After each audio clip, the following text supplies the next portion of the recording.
You ask Tiger to solve. This deals with linear equations with one unknown. The final result is h equals 9/8. Let's solve it step by step. Group all constants on the right side of the equation. Add 18 to both sides.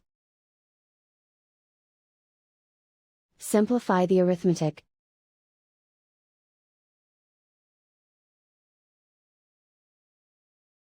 Isolate the h. Divide both sides by 16. Simplify the fraction. Find the greatest common factor of the numerator and denominator. Factor out and cancel the greatest common factor. And so the final result is h equals 9/8.